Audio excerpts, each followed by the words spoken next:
महादशा का जो प्लैनेट है, महादशा, पहली बात तो व्हाट इज महादशा। हिंदी में तो चलो सुन लिया हमने महादशा। महादशा को क्या कहेंगे हम? मुख्य स्थिति, मेजर सिचुएशन। महादशा इज मेजर सिचुएशन। अंतरदशा इज माइनर सिचुएशन।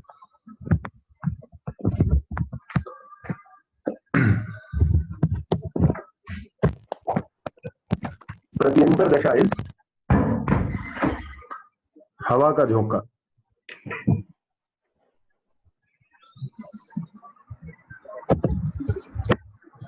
ठीक है, आवाज नहीं आ रही। महादशा इज मेजर सिचुएशन, अंतरदशा इज माइनर सिचुएशन एंड प्रत्यंतर दशा इज हवा का झोंका। ये सुन के बड़ा अजीब सा लगा, हवा का झोंका, इसका क्या मतलब?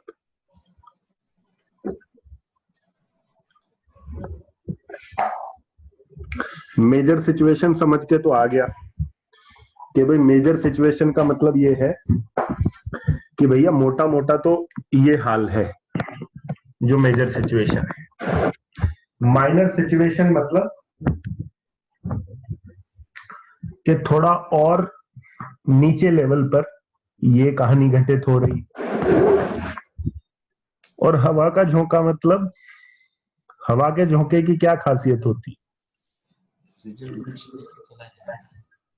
हाँ, रिजल्ट देके चला जाएगा, रिजल्ट इमीडिएट रिजल्ट देगा। आया, आकर हल्का सा महसूस हुआ कि अच्छा चेहरे को किसी ने छुआ है, और इतने में निकल भी गया, जितने में हम समझ पाते कि हाँ भाई ये हुआ क्या।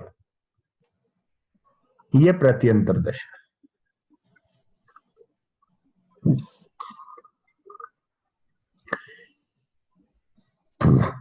आपकी महादशा का जो ग्रह है, आप लोगों की कुंडली,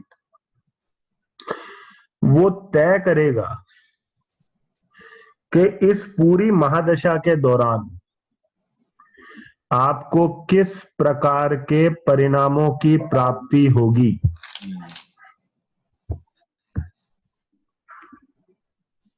आप पैसा कमाएंगे, आप पैसा गवाएंगे, आपकी शादी अच्छी चलेगी, खराब चलेगी, आप अच्छी पढ़ाई करेंगे, आप खराब पढ़ाई करेंगे, सब कुछ आपको आपका ये महादशा का जो प्लेनेट है वो बताएगा।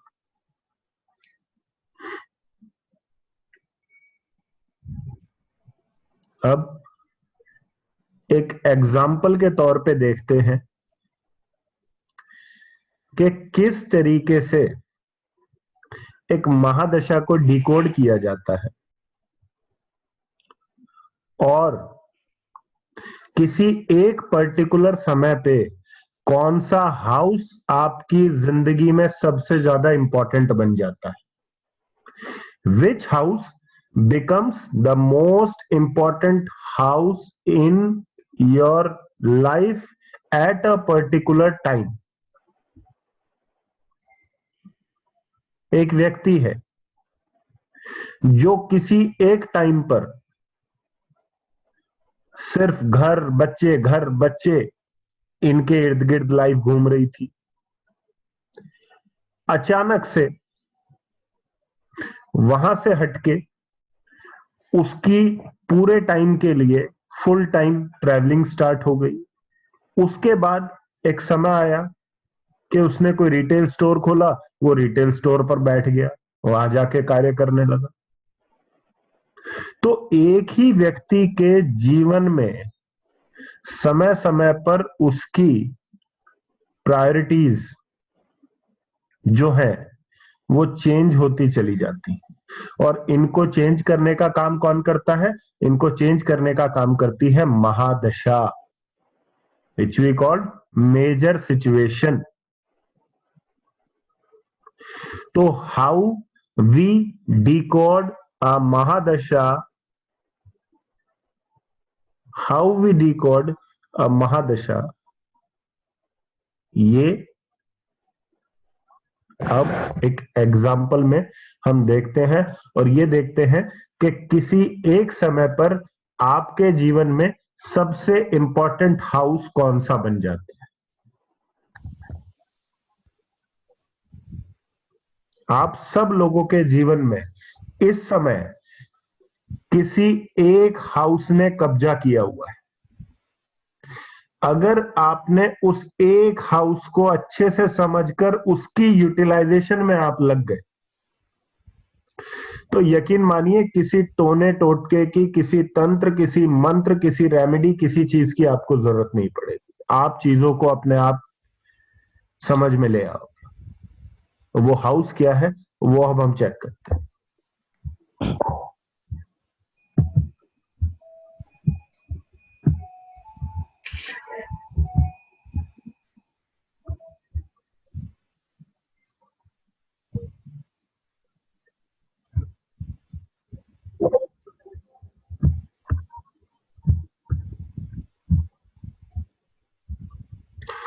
आप में से कोई अपना हॉरोस्कोप बोलिए, जिसने अभी तक नहीं बोला है क्लास।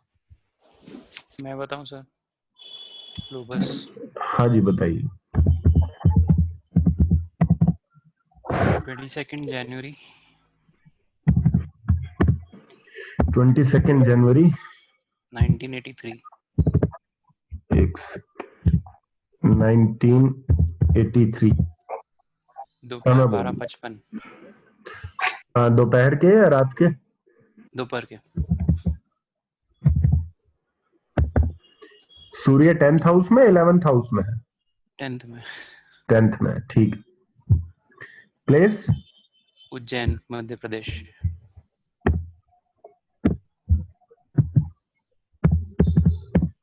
हेयर ट्रीटमेंट ले लिया या लोगे अभी?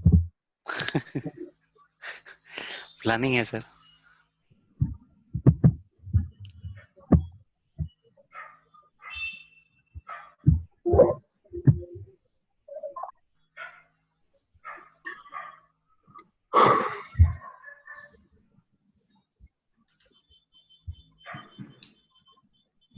ना, आप सब लोगों के सामने ये चार्ट है इस समय।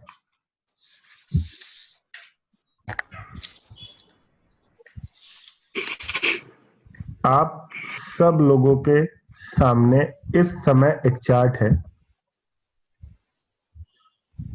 और अगर आपने इस चार्ट को समझ लिया, इसके लॉजिक को समझ लिया, तो यकीन मानिए आपको आपकी कुंडली विद इन अ मिनट आपको आपकी दशा समझ में आ जाएगी। With in a minute.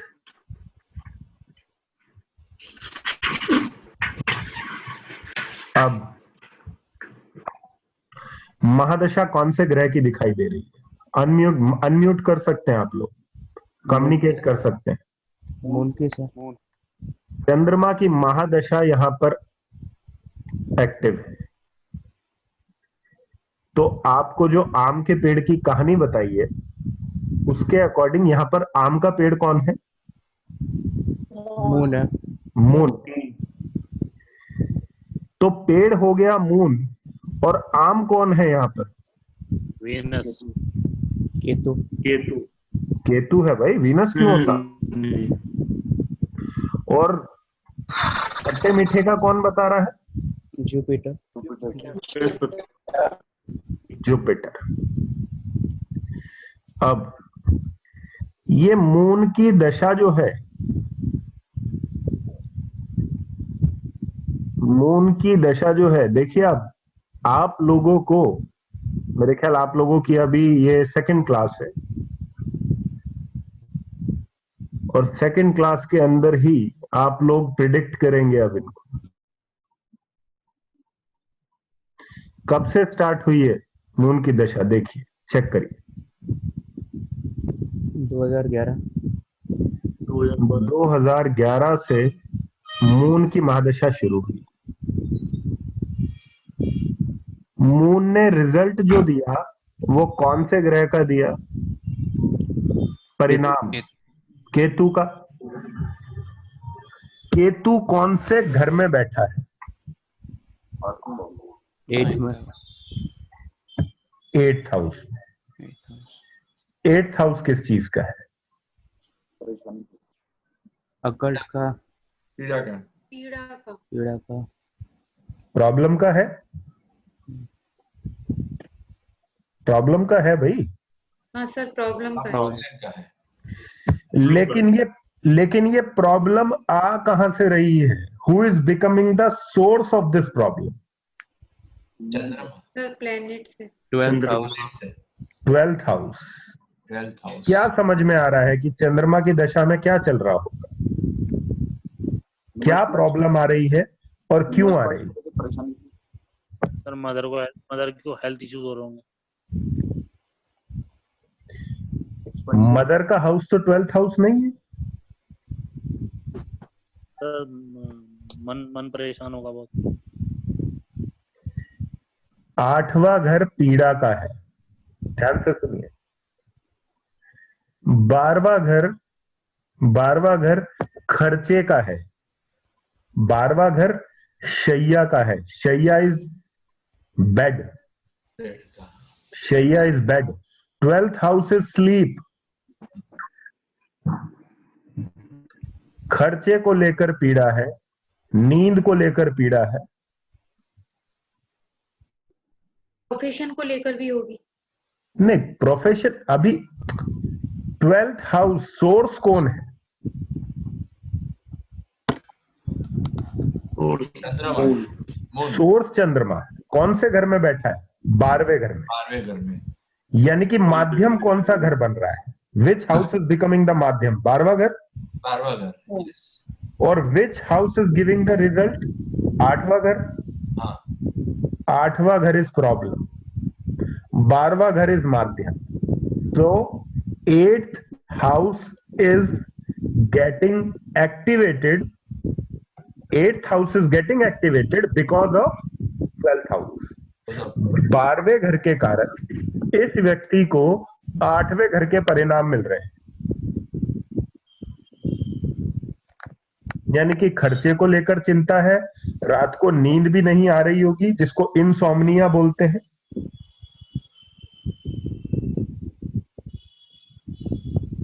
कहीं पे इन्वेस्टमेंट किया सर और उसके पैसे फंस गए हैं। हाँ जी, इन्वेस्टमेंट में कहीं पे पैसे फंस गए हैं या डूब रहे हैं सर इन्वेस्टमेंट में?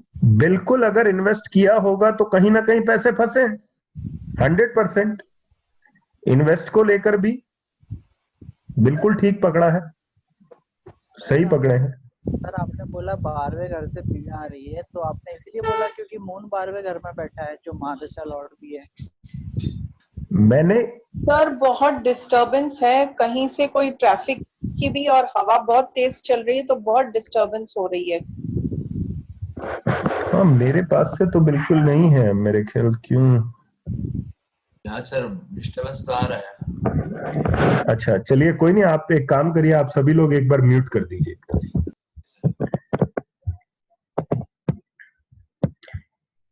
मैं अभी एक चीज यहाँ पर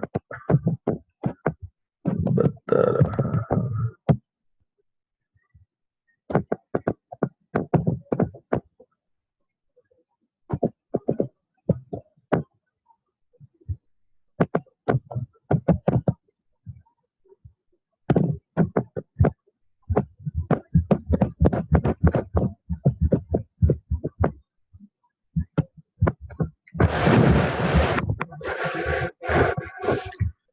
देखिए, प्लैनेट, नक्षत्र और सब लॉर्ड। प्लैनेट, नक्षत्र और सब लॉर्ड, ये तीनों मिलाकर एक प्लैनेट की स्क्रिप्ट को तैयार करते हैं। प्लैनेट काम करता है सोर्स के रूप में। यानी कि माध्यम के रूप में। नक्षत्र काम करता है परिणाम के रूप में, परिणाम, रिजल्ट।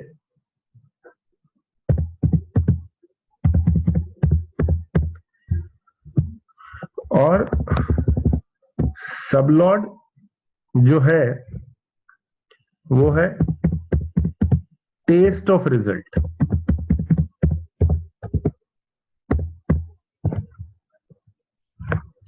अब यहां पर प्लैनेट जो है वो 12वें घर में बैठा है, नक्षत्र जो है वो 8वें घर में बैठा है, और सबलॉर्ड जो है वो 7वें घर में बैठा। ये स्क्रिप्ट है। यहां पर मेरे ख्याल जो स्क्रिप्ट थी वो ये थी कि चंद्रमा प्लैनेट था, केतु नक्षत्र था, और जुपिटर जो है वो सबलॉर्ड था। तो प्लैनेट, नक्षत्र और सबलॉर्ड ये आ गए।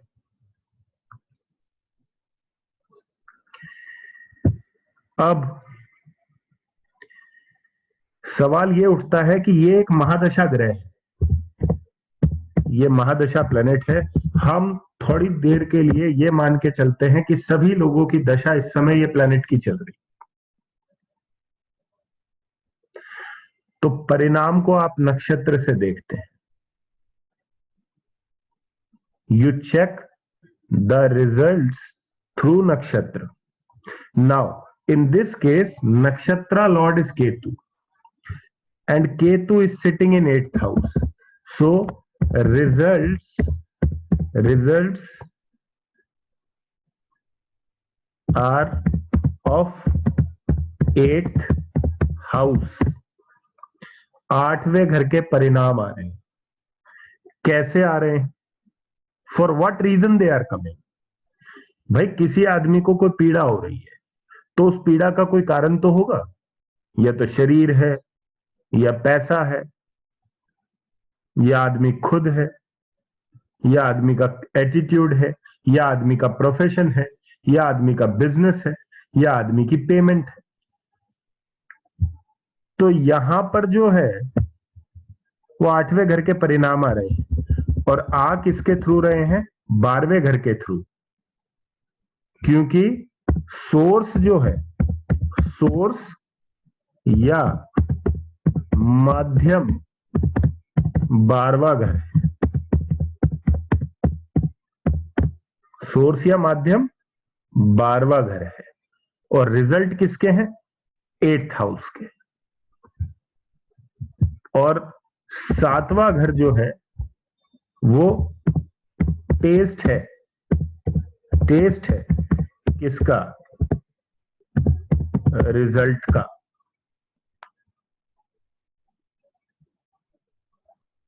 ठीक है। तो क्वेश्चन उठता है कि इस महादशा में सबसे इंपॉर्टेंट हाउस कौन सा आ गया? 8th house. क्यों? क्योंकि महादशा का जो नक्षत्र है वो 8वें घर के अंदर बैठा हुआ है। 8वें घर के अंदर कौन कौन सी चीजें आती हैं? पीड़ा, ज्योतिष, स्ट्रेस,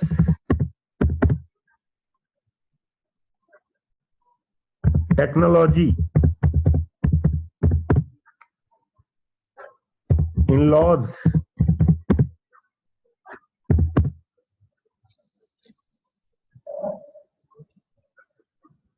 ठीक है, ह्यूमिलेशन। तो जितनी भी अच्छी अच्छी चीजें हैं, सब खूबसूरत चीजें लिए एक ही हाउस बैठा होता है जो कि है 8वां घर। तो पूरी चंद्रमा की दशा में ये 2011 के बाद से इन्हीं सब चीजों के इर्द गिर्द घूम रहे हैं। बाकी जवाब ये खुद देंगे। जी बिल्कुल। चलिए,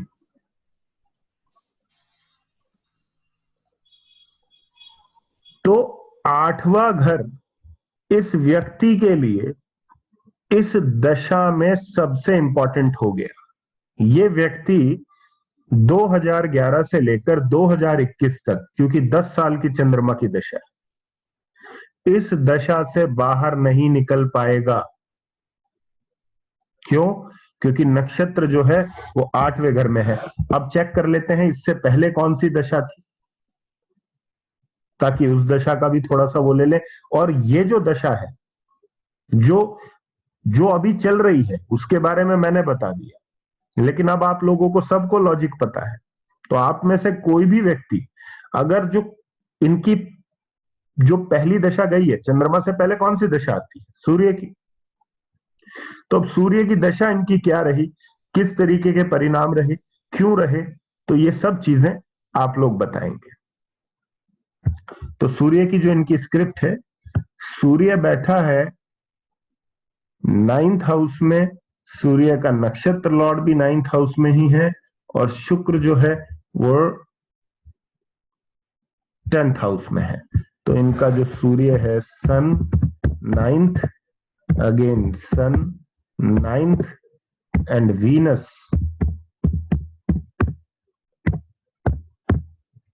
10,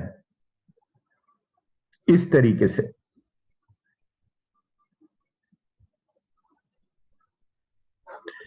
अब यहां पर एक चेंज मैं ला रहा हूं, इस चेंज के बारे में बाद में बात करेंगे। क्यों? क्योंकि आप लोगों ने, कई लोगों ने वीडियो देखा होगा कि ऐसा किस लिए है। जब प्लैनेट और नक्षत्र एक हैं तो हम इसको इस स्क्रिप्ट की तरह लिख देंगे। सन 9, जो नक्षत्र है वीनस वो 10, एंड देन सबलॉर्ड वो 9। तो क्या बोलेंगे?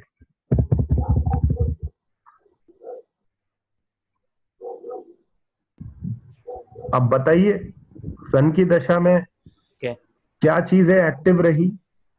कैरियर उनका सर, मतलब पूरी सूर्य की दशा किस चीज के इर्द गिर्द घूम रही थी? पूरी सूर्य की दशा स्टेटस और करियर, स्टेटस और career, status and career. And why? Because of what? Because of sun sir, father और या long journey. Because of father, long journey, higher study, या आप ये बोल सकते हैं कि भाई सूर्य की दशा में इस व्यक्ति ने अपने प्रोफेशन को लेकर ट्रैवल किया होगा, या अपने प्रोफेशन को लेकर कोई हायर लर्निंग की हो।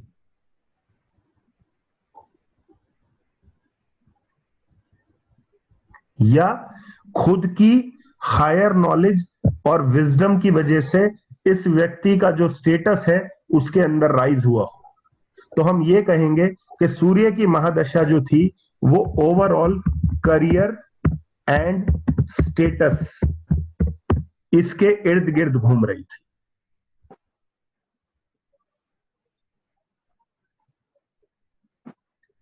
ये सही है या गलत है लोगस? जी 2007 में MBA कंप्लीट किया था और उसके बाद फिर जॉब और वो सारी चीजें। बस ठीक है, तो ये मतलब सूर्य का ही टाइम था ये। राइट राइट, हाँ जी ठीक है, तो वही MBA हायर लर्निंग, वही 9th हाउस आ गया। जी क्लियर है? जी। तो this is how we see that in a particular dasha which house becomes the most important house। आपकी महादशा के अंदर जो आपका महादशा प्लेनेट है उसका नक्षत्र स्वामी जिस घर में बैठा है, आप पूरी महादशा में उस घर से बाहर नहीं निकल पाएंगे। वो घर आपको वापस खींच लेगा। आप कुछ भी करेंगे वो घर आपको खींच लेगा, कुछ भी। वो घर नहीं छोड़ने वाला। तो that becomes the most important house. इस घर से जो चाहे ले सकते हैं, इस घर से जो चाहे ले सकते हैं, नहीं तो आपको जितनी चीजें मिलेंगी वो ये खुद ला ला के देगा अपने घर से, चाहे अब वो पीड़ा हो चाहे कुछ हो। अभी हम हाउस यूटिलाइजेशन की बात कर रहे थे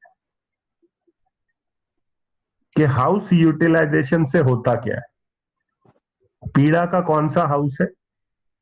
पीड़ा का हाउस है 8th। एस्ट्रोलॉजी का कौन सा हाउस है? 8th house. 8th house. ये व्यक्ति जब जब एस्ट्रोलॉजी करेगा तब तब इसको पीड़ा का अभाव थोड़ा सा कम होगा।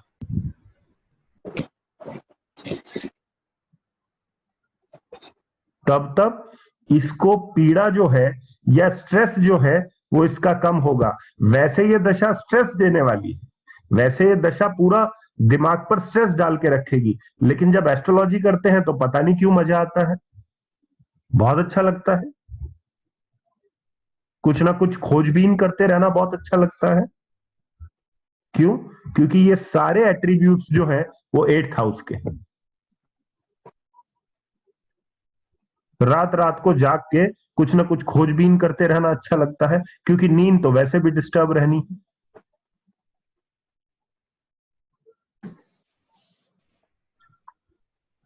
रहती है लोबास? नहीं।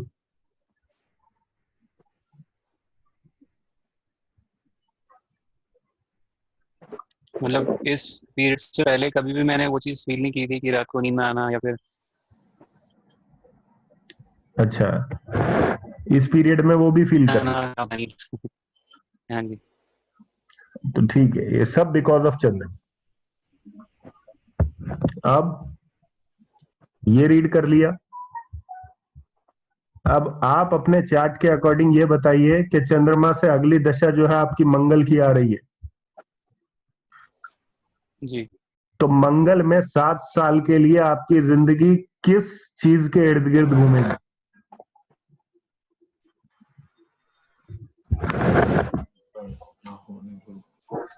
पैसा, finance, bank balance.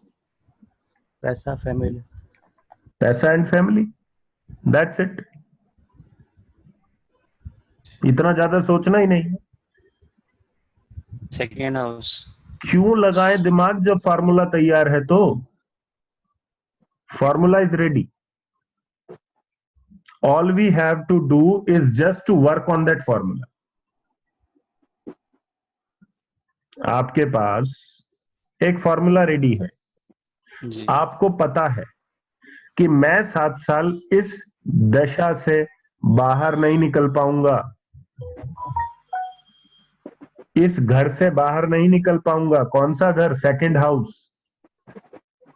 Right. Second house किस चीज का है? सेकंड हाउस वेल्थ का है, सेकंड हाउस बैंक अकाउंट का है। तो समय आ गया है, समय आ गया है कि अपने बैंक अकाउंट को और अपने फिक्स एसेट्स को बढ़ाया जाए। सेकंड हाउस के थ्रू फिक्स एसेट्स को बढ़ाया जाए, चाहे एफडी के तौर पर, चाहे ज्वेलरी के तौर पर, क्योंकि ये सब चीजें सेकंड हाउस के अंडर हैं।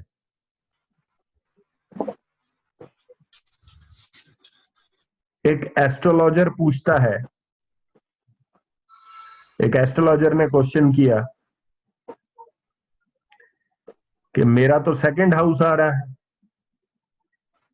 सेकंड हाउस का तो कोई लिंक नहीं है एस्ट्रोलॉजी से, फिर पैसा कहां से आएगा? मैं तो बेकार हो गया।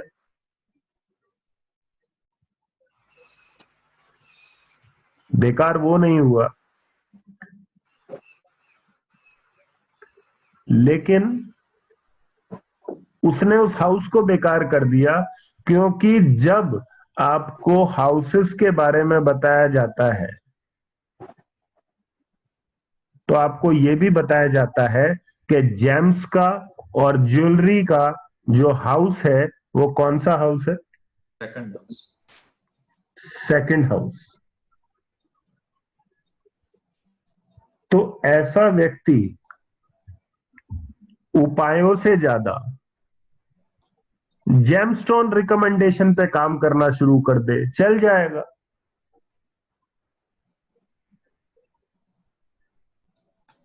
सेकंड हाउस है। हम थोड़ी ना कुछ कर रहे हैं, हम थोड़ी ना कोई उपाय कर रहे हैं। हम तो सिर्फ और सिर्फ अपना जो प्लेनेट है, सिर्फ और सिर्फ अपना जो प्लेनेट है उसको सही रखने की कोशिश कर रहे हैं, उस हाउस को यूटिलाइज करके, जिस हाउस को यूटिलाइज करने के लिए हमारा ये प्लेनेट कह रहा है।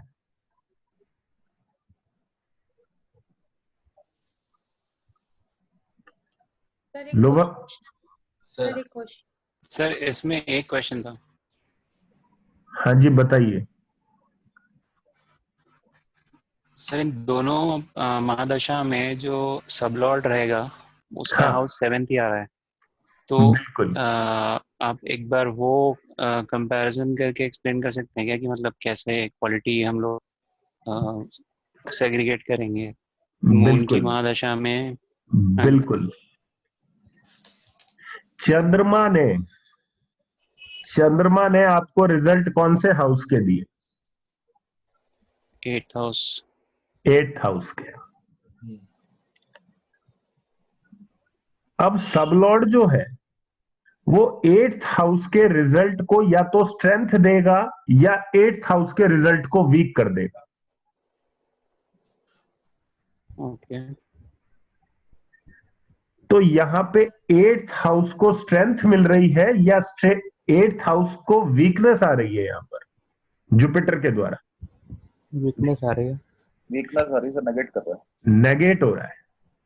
हम्म। तो परिणाम क्या आ रहा है? रिजल्ट में तो स्ट्रेस आ रहा है, रिजल्ट में तो डिप्रेशन आ रहा है, लेकिन फिर भी end of the day stress के बाद भी, डिप्रेशन के बाद भी व्यक्ति ठीक ठाक है, कोई दिक्कत नहीं। क्लियर?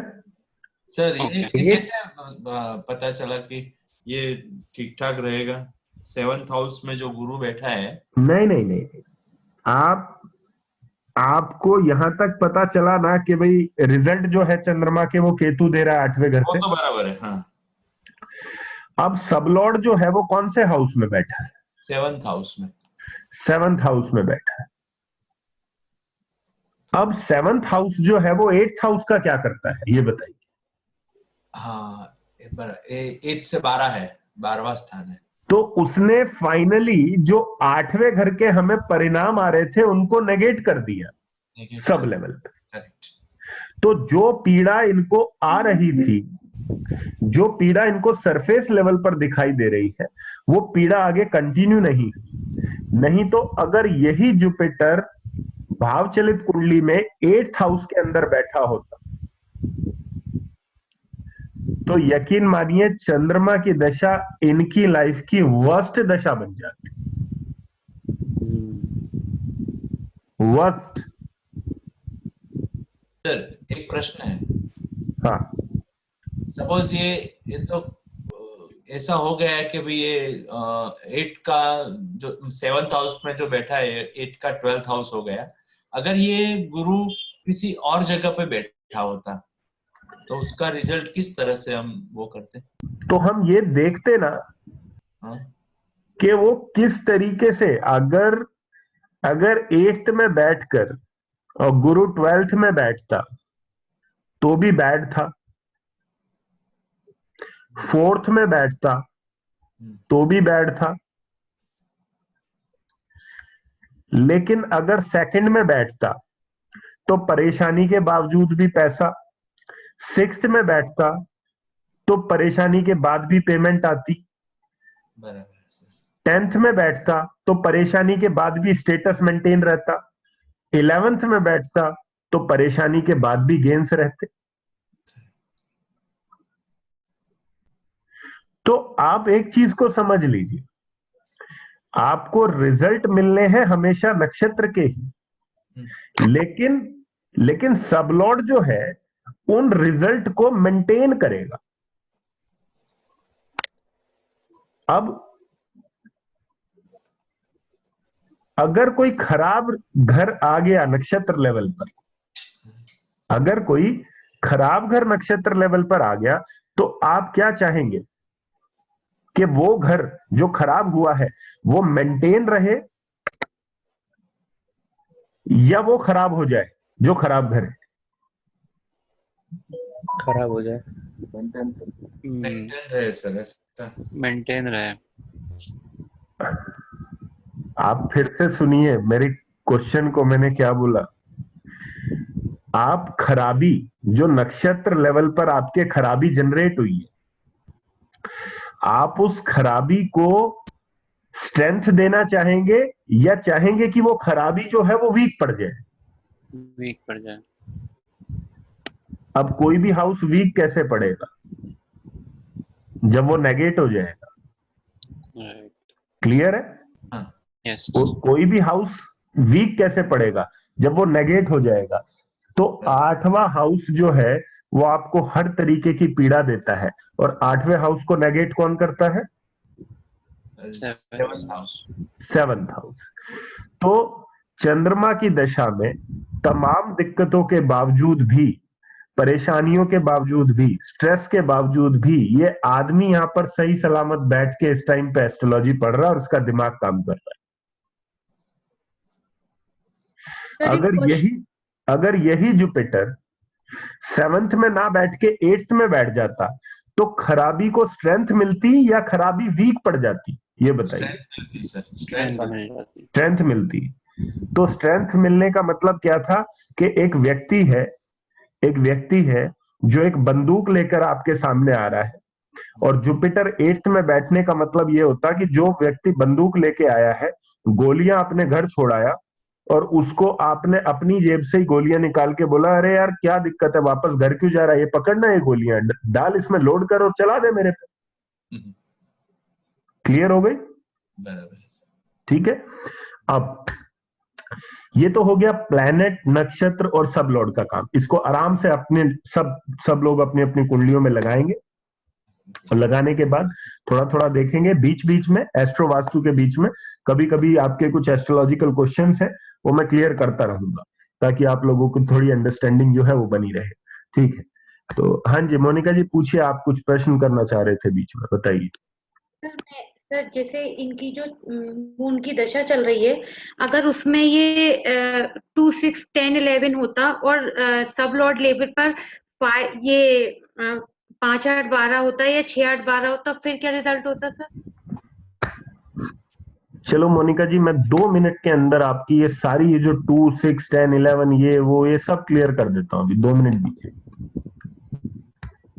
सबसे पहली चीज तो एक बात आप लोग समझ लीजिए,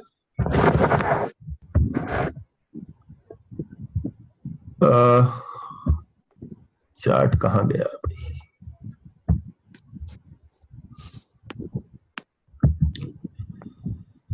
भाई क्लियर हो रहा है ना? बाकी सबको बोलते चलिएगा। सर एक बात नहीं क्लियर। बताइए जी। सर जो आप केतु की स्क्रिप्ट लेते हैं राहु की, वो नहीं क्लियर होती, वो कौन से इतने लॉन्ग कैसे हो जाती है? अरे सर मुझे लगा आप तो बहुत टिपिकल क्वेश्चन पूछेंगे। आपका क्वेश्चन मतलब का जवाब दिए बगैर मैं क्लास ओवर नहीं करूंगा। ठीक है राहु और केतु, चिंता मत करिए। बस यही सवाल है ना, और तो कुछ नहीं है? नहीं, बाकी क्लियर है। बस ठीक है जी, क्लियर। तो 8th हाउस की बात थी यहाँ पर। अब आपने ये देखा कि यहाँ पर मून जो है वो 12th में था, केतु जो है वो 8th में था, जुपिटर जो है वो 7th में था। लेकिन आप लोगों ने थोड़ा थोड़ा तो सोचा होगा कि यार केतु के साथ तो 10, 11 भी लिखा हुआ था, जुपिटर के साथ में 12 भी था, चंद्रमा के साथ में 4 भी था।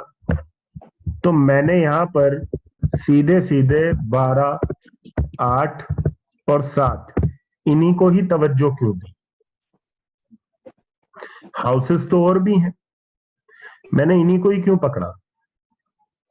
अब मोनिका जी इसको ध्यान से सुनिएगा, आपका ये 2, 6, 10, 11 और 5, 8, 12 वाला जो प्रिंसिपल है ये समझ में आ जाएगा आपको 2 मिनट। ठीक है सर, ठीक। और बाकी जो चीजें हैं वो मैं वैसे क्लियर कर दूंगा, क्योंकि उसमें कुछ पद्धतियां भी हैं, जो कुछ ऐसी टेक्निक्स भी हैं जो अपने को लगानी पड़ती है दशा के रिजल्ट को एग्जैक्ट जज करने के लिए। लेकिन इससे समझने की कोशिश कीजिएगा जो चीज मैं आपको बता रहा हूं। ठीक। तो 12वें घर में अब यहां पर 12 के साथ यहाँ 4 भी है, केतु के साथ 8 के साथ यहाँ 10 11 भी है, जुपिटर में या 7 के साथ 12 भी है। तो हमने इंपॉर्टेंस 12, 8 और 7 को ही क्यों दी? इसके पीछे मेरा एक लॉजिक है, उस लॉजिक को समझिएगा आप। सपोज करिए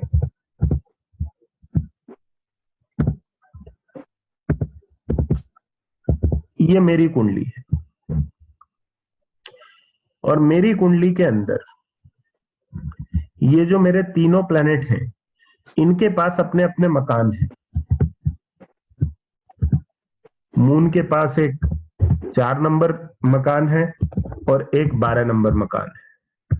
केतु के पास 3 मकान है, 8 नंबर मकान, 10 नंबर मकान, 11 नंबर मकान। ऐसे ही जुपिटर के पास 2 मकान है, 7 नंबर, 12 नंबर।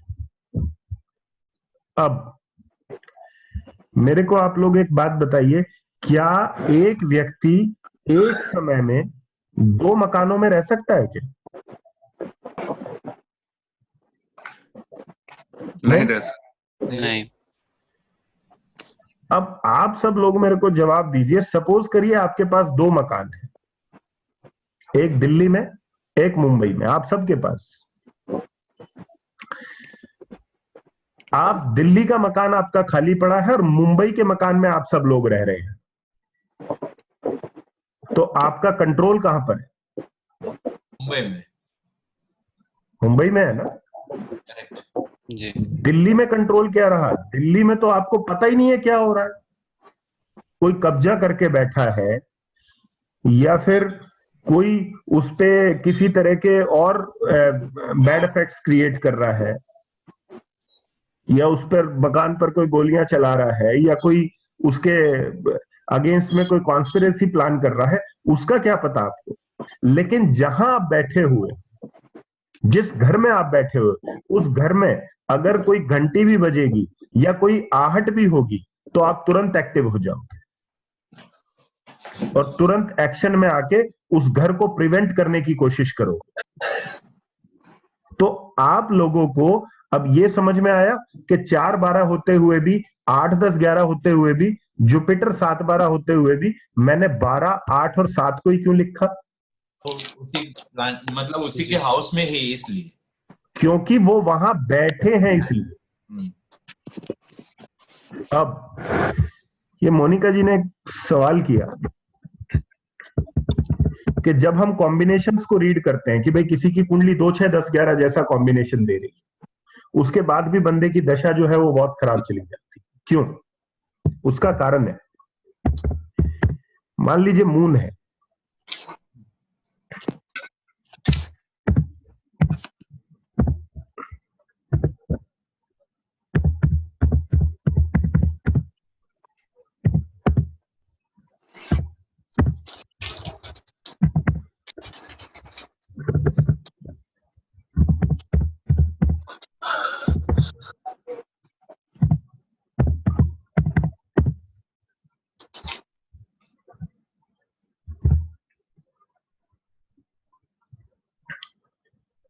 अब बताइए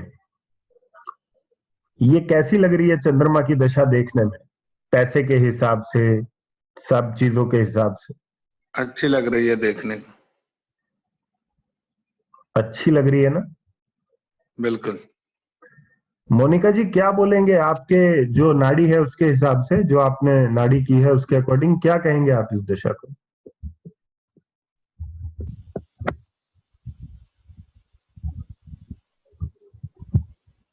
अरे उनके लिए प्रश्न लगाया वही गायब हो गए।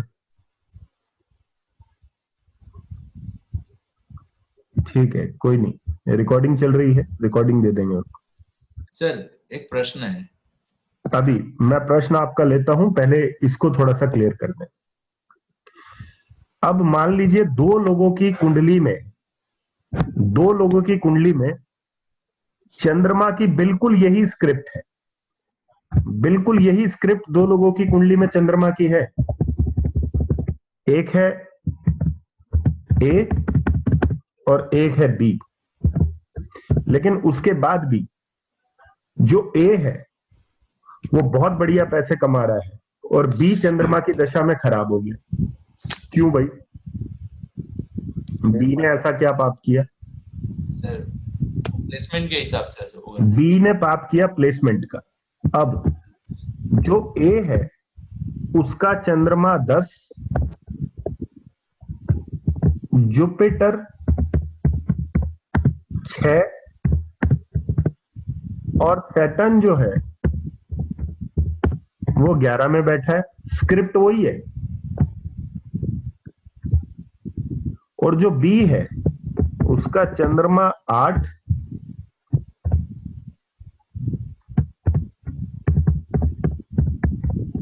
Jupiter 12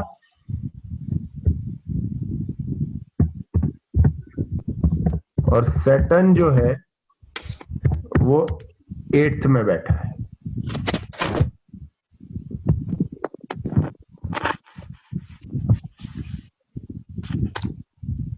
clear? यस सर, बिल्कुल बिल्कुल क्लियर हो गया। अब आप किसी की भी कुंडली में सिर्फ इतना सा प्रिंसिपल लगा के जो मनाई ठोक बजा के बोल देना, आपकी प्रिडिक्शन सबसे अलग होगी। मैं बोल रहा हूं। सर एक क्वेश्चन है। बताइए जी।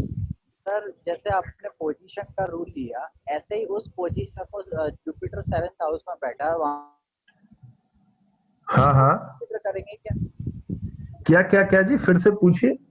जैसे आपने कहा कि प्लेनेट जहाँ बैठा है उसके रिजल्ट दिखाओ, बट जिस घर में बैठा है वहां पर मान लो जैसे सबलॉर्ड इसमें जुपिटर है, 7-12 के रिजल्ट दे रहा है।